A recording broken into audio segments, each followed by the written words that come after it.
Karamoja is one of the poorest regions in Uganda. The region has been experiencing severe food insecurity over the years because of unpredictable weather patterns, loss of livestock, and limited agricultural productivity. Uganda Demographic and Health Survey and reports from multiple humanitarian agencies indicate that more than 500,000 people in Karamoja are food insecure. Malnutrition rates, especially among children under 5 years, are among the highest in the country.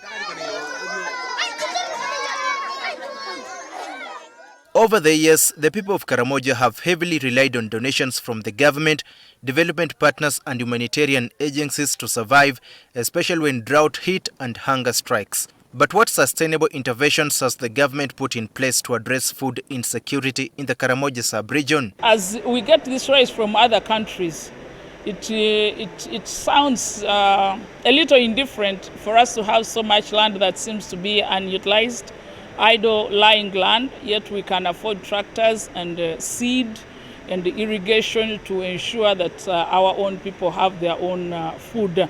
Until the government completely ensures food security in Karamoja, the region could continue to dwell on donations for survival. Donors have always stepped up whenever the government is overwhelmed and cannot ably extend substantial support to the affected people in Karamoja. For instance, the government last year requested for emergency food support from the Chinese government towards Karamoja sub-region.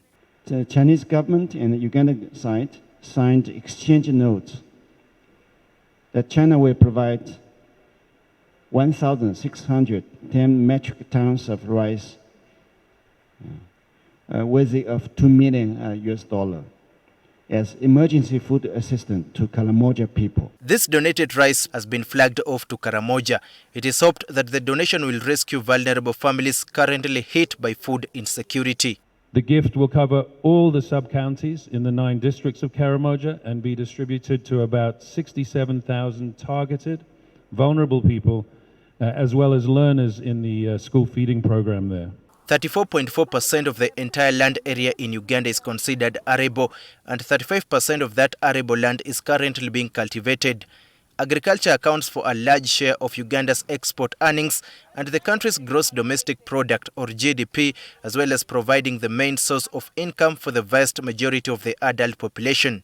It is therefore ironic that Uganda continues to rely on food donated by foreign countries, even when President Museveni believes that the country has the potential to feed 200 million people. Daniel Kibet, NTV.